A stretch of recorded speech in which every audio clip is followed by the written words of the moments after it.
right, y'all, welcome back to the show. It's Anti-War Radio. You can go back to listen to the show. All right, our first guest on the show today is Adam Szyper-Seibert. I hope I said that right. I think I did. He's from CourageToResist.org. Welcome to the show, Adam. How are you? I'm good. Thanks a lot. Did I get your name right? Yeah, pretty much. Don't worry about it. It's okay. All right, close enough. Well, I'll have you email me how to spell it later or something. Anyway, to get exact for the post on antiwar.com. I don't want to guess. So, hey, what an important thing you guys have going on here. Support the troops who refuse to fight. Yeah. What a wonderful topic for a show on this September 11th here. Talk to me first about the name I know on your list, Ehren Watada. Now, I think the last I heard, he got away with it. He's done, right? He won. He's done. He won. He got strung along by the Army way past when his contract was due, but the end result is he didn't have to do jail time, and he didn't have to go to Iraq. Now, this is the first American Army officer who refused to deploy to Iraq. And, you know, I've talked to his father on the show a couple of times, and I know that his deal was not just that he refused to go and participate in an illegal war, but he said, you know, look, I'm an officer. I'm going to have these enlisted men under me, and they look to me for their leadership. They're going to do what I say, and I'm not going to have them commit war crimes either. No way, man. Forget it. You can lock me in prison. I'm not going. Well, he didn't want to go to prison, but he definitely took a stand there. Nobody wants to go to prison, but at the same time he was willing to go. He didn't because of some legal stuff, which was great for him, and I'm very happy for him. But the sentimentality of having an officer refusing to give illegal orders to troops and have them go out and commit war crimes it's what America should be about. I mean, it's the exact opposite of Nuremberg. It's what we should be doing, and every officer should be paying attention to what he did. Well, and he sure sets a high standard when it comes to all the argument about torture, doesn't he? I guess I hadn't really thought of his story in the context of all the questions about prosecutions for torture and the Nuremberg defense being used even by the Attorney General who's announced the investigation, right? Anybody who was following orders is safe, but anybody who went outside their orders, you know, might be in trouble or that kind of thing. Well, here's Ehren Watada, who, hey, he's just an officer, right? Nobody said he was born with a 180 IQ or a heart made of pure gold or anything like that. He's an Army officer just like any other, and he said, I'm not going to follow, and I'm certainly not going to give illegal orders. So where does that leave everybody who, in fact, went along with or gave illegal orders, unlike him, in the same circumstances? Where does that leave them? I think it leaves them suffering with their own conscience. What you get is you get a lot of Iraq veterans returning, and IVAW is a great organization for that. Iraq Veterans Against the War, their winter soldier events, and how they discuss the guys that come back that did follow the orders and the massive trauma they're suffering now. And what they're going through now, it's this generation's Vietnam, basically, in terms of the number of vets that are returning. We have more vets killing themselves upon return to the United States every year than we have actually dying in combat. I'm sorry. I get a little bit worked up sometimes. Yeah, no, it's okay. It's okay. Listen, I mean, I saw, I got pretty upset myself when I saw the other day. I thought, I don't have it in front of me, but I believe the number is 450,000 soldiers, veterans of Iraq and Afghanistan, have sought treatment at the VA for one thing or another. Yes. I mean, and the general waiting list for that is about a year. 450,000 guys, and you know, 450,000 guys waiting to be treated. They're not even they're seeking treatment, but they haven't received it yet. Yeah. Is the other thing. I mean, some of them have. The VA is strapped, and I give them as much respect as they deserve, but they just don't have we're not putting the finances there. We're putting the finances into the war effort. You know, I can't tell you how many. I'm sorry, I still got this on the brain from the first segment of the show today. I can't tell you how many times I read stories, particularly back in 2003, 2004, where they're talking with American soldiers in Iraq, and they say, we're here for payback for 9/11. It was in the headline, one of the Blackwater murderers that's going on trial, at least according to the Justice Department. He said he was in Iraq killing people as payback for 9/11. I remember reading about a soldier lying in his bunk, and he's got a picture of the burning towers posted on his the little wall of his bunk there where he's staying, and that's why he knows it's the right thing to be in Iraq and going on these seek and destroy missions and whatever. And I just wonder, like, what percentage of the enlisted guys that invaded that country did so under the false belief, pushed on them mostly by their own officers, that what they were doing had anything to do with payback for the attack of September 11, 2001? I don't know statistics in terms of the number. I do know that a lot, I mean, a huge amount of young men enlisted shortly after 9/11. Then the enlistment numbers there speak for themselves. I don't have them on hand, but they're really huge. But I can also tell you that once people actually got into the Army, the ones that stopped and thought and looked around, Robin Long, he was the first American deported from Canada about a year ago. He joined up post 9/11 because he wanted to serve his country and defend us against such a further attack. But as he was making his way through boot camp, as he was making his way through his training, he realized this didn't really have anything to do with 9/11 and the racism and the militaristic ideal that go out and kill anybody because we're mad. That started to get to him so much that he actually went AWOL and he went to Canada, and when he came back, when he was deported from Canada, he spent 15 months in jail because he refused to go. Not an officer, just a regular kid from Iowa, or Idaho, just saying, I don't want to go out and kill people just because my government's telling me to, and it has nothing to do with actually defending ourselves from 9/11. As a matter of fact, as he was in Canada and he was in prison, he was doing more and more studying. He realized that we're actually probably creating more insurgents and more hatred towards America. So instead of making our borders safer and making our country safer, it's actually making us more in danger. Yeah. Well, here 8 years later, there's a story in the Washington Post, I think it's today or maybe yesterday's Washington Post, about how there are high school kids now who, they were little kids when September 11th happened. They don't know the first thing about it, whatever. These are the cannon fodder. These are the guys who are the generation to be recruited, come next May or whatever. These are supposed to be the ones to join up to go fight. And they're in their short lives. God, I sound like I'm old. I got, 2 little gray whiskers on my chin. But in their short lives, they have no frame of reference to even what they're getting into at all. This is when we hear about, from Vietnam veterans and whatever, my country asked me to go do this. The underlying premise there is that, look, I didn't know what the real score was. I wasn't supposed to. I trusted you grown-ups to know what the deal is and to only send me to war if it was the right thing, not to exploit me and use me and use me to go kill people in a war that has nothing to do with anything and throw my life away. Yeah. That's what these kids can expect, to go to a war for reasons that they don't even understand at all now. Yeah, no, I completely agree. I remember on 9/11, 2001, I went and got my niece out of her middle school. She was 11 years old, and now she's 20, and if she so chose to do so, she could actually join up and join the service now.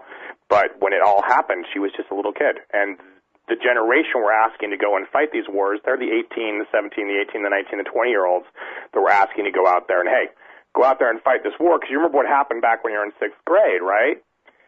And with the Afghanistan ramp-up, that's exactly what's actually happening right now. Afghanistan, the entire pretext for Afghanistan is 9/11, just like Iraq was when it first started was 9/11, even though it turned out that it was actually most likely about corporate greed and oil reservoirs. Afghanistan, that Obama is now putting 35,000 more troops into and is probably going to be adding another 50,000 over the next year, the exact same premise there is the war on terror. How do you fight terror, and how long does that war last for? I think it's a war that's not going to end if we chose to pursue it as a war as opposed to as a dialogue, as diplomacy, as an attempt to understand one another better. And a lot of the troops that we help out are starting to realize that. And they're starting to go, I refuse to actually go and participate in this continuation of endless war. Yeah. I stand up. I'm refusing to deploy to Afghanistan. We've got a young man named Travis Bishop who's currently serving a year. He was a sergeant. He did 2 tours in Iraq, and he was in the Army. And he's just going, I'm not going to Afghanistan. There's nothing there. There's no reason to continue this war on. And he stood up, refused to deploy, and he got a year. Well, that's the most important thing, is leading by example. I remember I was in 9th grade during the first Gulf War, and I didn't know until years later that there had even been a single protest anywhere in America, that there was any organized group of people who thought they knew reasons why there shouldn't be that war. I didn't even find that out until at least 92 or something. Yeah. And it was just completely invisible. And, you know, I'm from Austin, where there were huge protests down at the Capitol, but it didn't make the local news that I saw. No, it doesn't even make the national news. I mean, the protests, even the anti-war protests now, they just don't make the news unless they do something drastic like shut down traffic, unless they... Yeah. And I see that you guys are on Facebook, though. I mean, you're going around this and having the courage to resist. The website is couragetoresist.org, everybody. Having this, you know, as one outlet for, you know, especially these kids. I'm thinking of the kids who are seniors in high school right now who may be going into the military next year. They need to see, especially I think they need to see that it's not all, you know, people in tie-dye shirts and peace signs and stuff who are against this, but here are people just like them. Here are veterans of the war. Here are people who've actually been there one tour and said there's no way in hell I'm going back. Yeah. These are the kinds of people that they can relate to, that they can understand that, you know, this isn't like somebody that they can't relate to telling them that the war is wrong. This is people who actually really know. This is the kind of thing that could really save a kid's life. Yeah, most definitely. Our project director, Jeff Patterson, he was the first Marine to stand up and say, I'm not deploying to the original Gulf War. He stood up on the tarmac and said, I'm just not going. I'm refused to go to Iraq. He was an artilleryman and shoot artillery shells into civilian populations. This was during the Gulf War in 91. Myself, I was a Marine myself as well, and I left the Marine Corps. We aren't tie-dye wearing liberal hippie types. I mean, we definitely have some progressive political opinions, but basically we don't want to see kids go out there and get themselves shot at. We don't want to see the people we can remember making mistakes just because they're told to go do it. And we work with a lot of veterans organizations, and just the human toll, the kids that come back, the way they're changed, the ones that come back alive, the way they're changed, the way their mental states are changed, the way their psychology is changed, and their physical bodies. It's all just this horrible toll that we're asking the youth of today to pay for the next forever. And because it's supposedly an all-volunteer force, you're not getting a lot of understanding coming from the middle class. You're not getting a lot of recognition. Very few people I know outside of my professional circle actually know anybody that's gone to Iraq or gone to Afghanistan. We don't think about it as a society. Who's going, what's happening to them when they come back. Yeah. You'll get more news about John and Kate +8 than you'll get about the Iraq or Afghanistan war right now. Well, you know, I think I'm starting to understand how it was that Korea was the forgotten war. I mean, I grew up with MASH, which obviously doesn't show any actual combat or whatever. It's just the hospital. But right. So I grew up with, you know, the Korean War is kind of, you know, something obviously that happened. But there was a whole, generation and a half or something there where it was called the forgotten war because people just didn't want to talk about that time that Harry Truman got all those people killed, man. And they just wanted to kind of block it out. And I was kind of thinking, I'm not very good at keeping up with pop culture and TV shows and that kind of stuff, but I'm of the understanding pretty much that if you did a history of the first decade of the 21st century through pop culture, movie stars, and TV shows, and what the characters talk about in movies and these kinds of things, if you just left out all the explicit George Bush references, you might not even know that there was an Iraq war at all right now. You know, if you take your average sitcom or whatever, I think The Family Guy is the only one to make a joke about, hey, what happened to your son? He died in Iraq. But other than that, it has nothing to do with any of the modern memes and narratives and zeitgeists and whatever that people are into. It's just not part of the story anymore. It's gone. Yeah, no, it very much is. The same time that it's gone, we do have over 1.2 million people who have served in Iraq and Afghanistan in the past 9 years. 1.2 million people. That's not a small portion of society. I mean, that's a lot of men and women that have gone over and gone to war. Some of them returned fine. Some have returned. The 450,000 are the people that are actually seeking help from the VA. God knows how many people aren't need help and aren't seeking because they no longer trust the government. And then you get, of the people that have gone over and served, you get a small portion that are going, no, I'm not going to. I'm not going to. I resist. I'm refusing to deploy. I'm refusing to fight. And they'll either stand up against the Army or they'll just leave because they're afraid that if they stand up, they'll get hurt. I mean, I'm not even talking like going to jail. I'm talking actually from their unit commands. They'll be physically assaulted. They'll be verbally abused. It's the people that stand up and say, I'm not going to do this anymore, are showing such an intense courage. It's just amazing. Well, how many people have fled to Canada so far to escape? You know, and in fact, I want to go ahead and kind of preface that a little bit, even though it's too late. But I read something, I think it was on your site, where it was a story about one of these guys who refused to resist, and some lady is saying, oh, you're a big wimp, and how dare you, and I hope you get what you deserve, and how dare you try to get out of something when you signed up for it. And I just wanted to point out that if I sign up for any other job, I can quit whenever I want. And even if I have a contract with them, all that means is I've broken the contract. They don't have to keep paying me or something according to the contract. But they cannot have the state force me to keep working at antiwar.com until they decide to let me go. Only the military is, pseudo conscription like that, where once you sign up, you're not allowed to quit. But why shouldn't someone be able to change their mind and quit? Well, I'm not a good legal scholar, so I can't really argue for or against that. I understand the reason why they have the contract. At the same time, when you sign that contract, most people who sign a contract are 18 or 19 years old. They're not trusted to drink. They're barely trusted to drive. In California, you can't even drive with people in the car that are under 18 until you're over 18. You're not considered an adult in terms of other choices you make. But when you sign that contract, it's legally binding somehow. So that's the first thing we need to establish is how can we trust an 18 or 19-year-old or 20-year-old to sign this contract when the same government that's asked them to sign away 4 years of their life, is saying you can't drink. You don't have the judgment to decide whether or not you can drink, but we're going to let you sign away your life for 4 years. That's the first thing. The next thing is in terms of the fleeing to Canada, you signed a contract, etc. I think the same argument that Ehren Watada makes applies here. Yes, they signed a contract. They signed a contract to do a service. At the same time, when you take your oath, when you go through boot camp, when I went through boot camp, when you go through your training, the entire time you're taught to respect our Constitution and the Geneva Convention. There have been numerous sightings of Geneva Convention violations by the United States government military forces in Iraq and in Afghanistan.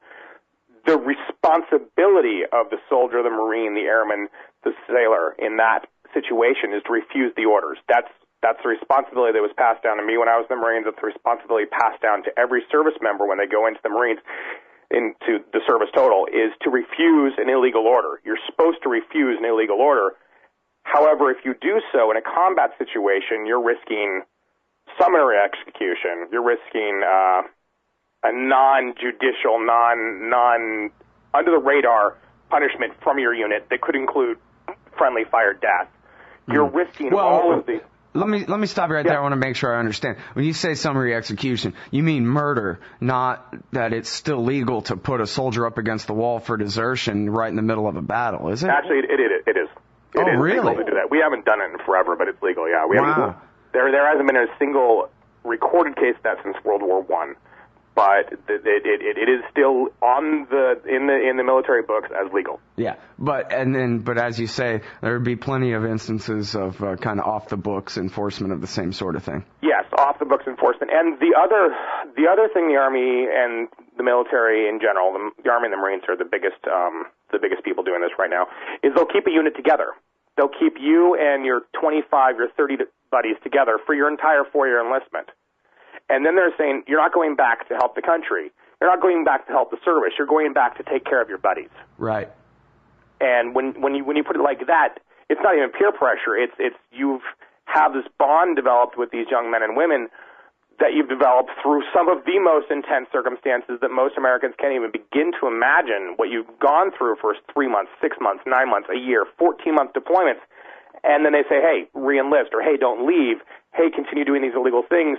because your buddies need you to do it, and if you leave, then you're leaving them in a lurch. And you know you are because you've seen new guys come in, and they can't do the job as well as you can, and you know that they can't take care of your friend or your friends as well as you can. Right. And that's the pitch they're using now. It's not serve your country. It's not serve the Army. It's serve the Marines. It's help your buddies. Well, and I guess that's from just, 200 years of warfare straight. The guys who run West Point finally figured out that that's really the best way I guess even, to read Chris Hedges, when people talk about the virtues of war, that's really the number one virtue of war, right? Is that you're closer with your best friend from that battle you guys were in, or those battles you guys were in, than you are with your own brother now, right? And that's glorious. That's beautiful. Yeah, that's the fraternity of man. I understand that some people that go through fraternities feel the same way. I don't understand that mentality of it being glorious and beautiful. I think it's more regret that that's how you had to form your friendship. And a lot of kids nowadays, I don't know, and here I'm saying like an old man, I got more than a few gray hairs in my little beard. A lot of kids today are seeing through that. They're seeing it as the crap that it is. They're seeing it as propaganda. Yeah. They feel bad. I mean, and it's a they'll trick. go back and help their buddies, but I don't know. I think every generation the kids grow up faster. At least that's the way it seems in a lot of ways. For the past 50 years in the United States, our 18, 19, the younger generation right now, the generation that's just turning into adults right now, are more mature and more able to see through marketing and media and salesmanship than I think any generation before them were. And they're getting smarter about it. And whereas they still get their heartstrings pulled, there's more of a cynicism and a jadedness that goes along with it that you're seeing. What I'm also seeing with a lot of people that are enlisting right now is the economic reasons for enlisting. If you can't afford to go to college, if your parents can't afford to put you to college, and you can't get a job in a small town or a medium-sized town, what do you do? Yeah. Or in a great recession, even if you're from a big city, right? Yeah. I mean, it's the economic draft there. Yeah. Yeah, that's right now. The Army and the Marines both have record high enlistment numbers. They haven't had enlistment numbers this high since 8 years ago at 9/11. Yeah, well, that'll certainly serve to kind of counteract that cynicism in the youth that you're talking about there. But I guess that kind of goes back to pointing out just how long ago this attack was and how long this war on terror has already been, where we're talking about, people who from the time that they were little bitty kids, America has always been at war their whole life. They've never even known what it means to have peacetime. So whether that makes them grow up to be extra, malleable to the state, or whether that makes them extra cynical and harder for the state to reach, I guess I'm not sure what the effect is. I guess you're saying it's really jaded the kids. Thank God for that, man. It's jaded them, but at the same time, they understand they're entering contracts for financial reasons.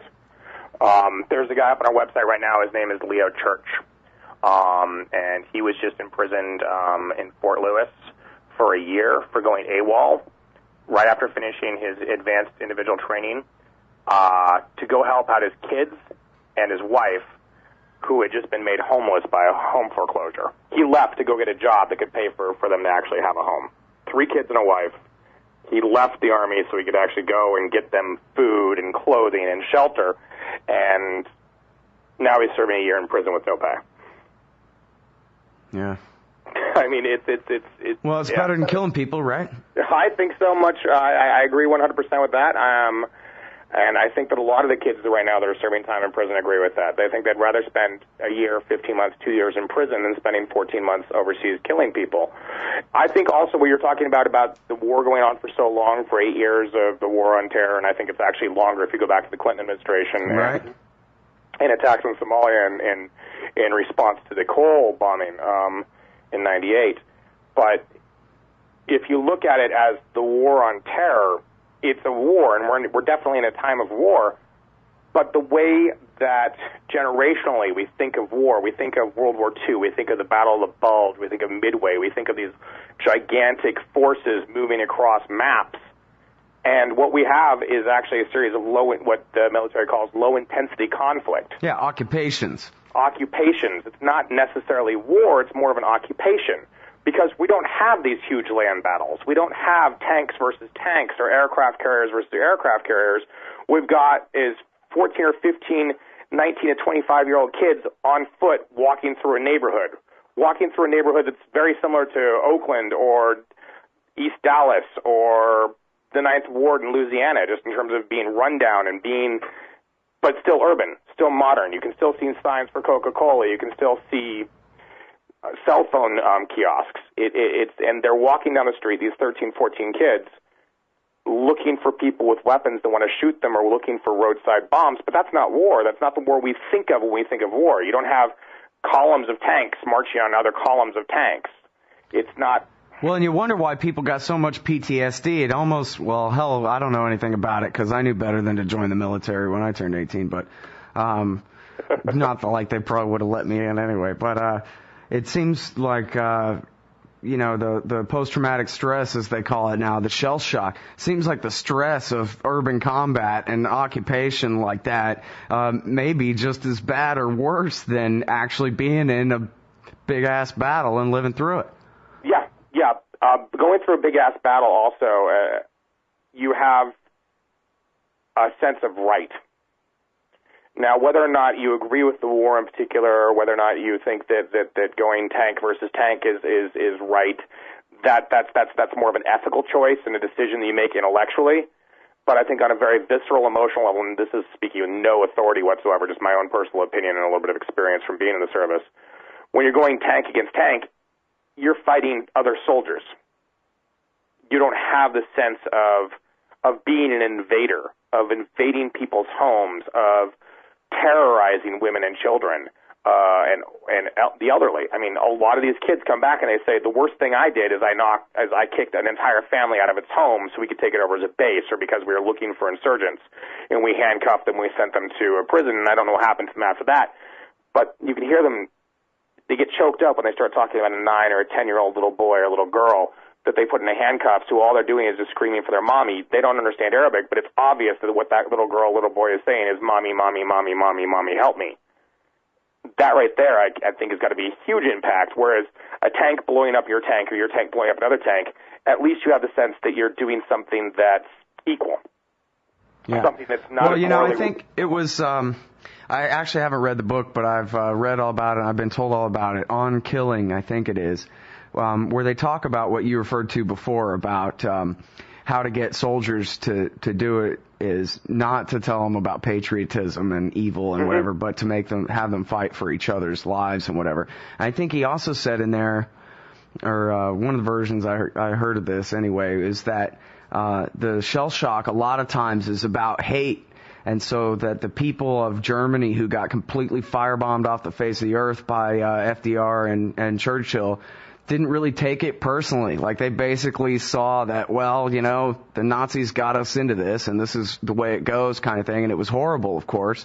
But they didn't really hate the Americans for it, and they didn't really feel that the Americans hated them. They didn't feel like it was being done to them out of real hate, but just as kind of a means to an end. And so the shell shock was much lower. But then you take Vietnam or something, where you have VC running at you with a bayonet, and he's screaming in Vietnamese, I hate you, you son of a bitch, I'm going to try to cut your guts out right here, or whatever. That's the kind of thing that'll really mess a guy up for the rest of his life, is having someone else, or in fact many, many people, really hating them that much. That's what really screws human brains up there.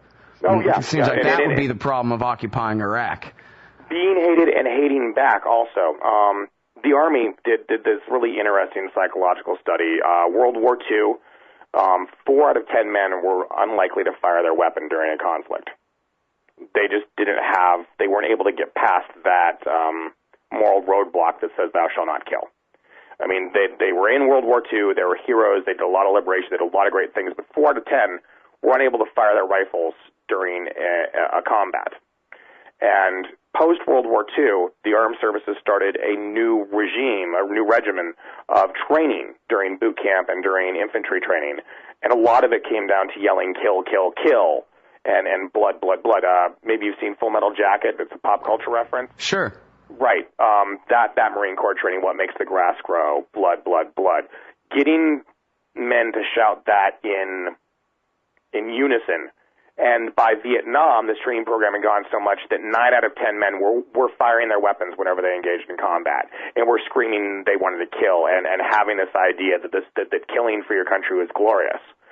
They managed to sidestep or step over the moral imperative of thou shalt not kill, and give the trained soldiers a sense of united hatred, which is the reason that we get more PTSD and more horror from Vietnam on than we did in previous conflicts. I mean, there was shell shock in World War II. There was shell shock in World War I. Korea had a lot of people that had I think it was it wasn't shell shock. What was it by that? Battle fatigue. They started calling it PTSD after Vietnam. But you get more and more with the way the training works. People talk about how video games desensitize you to violence. This is supposed to desensitize you to violence. The training that you go through in the military these days is supposed to desensitize you to violence. Right. And you get what you get is some people are going, okay, I really don't like being taught this, and then that's when you get people standing up and saying, I'm not going to go, resisting deployment and saying, nope, not going to happen, no more, not going to do it.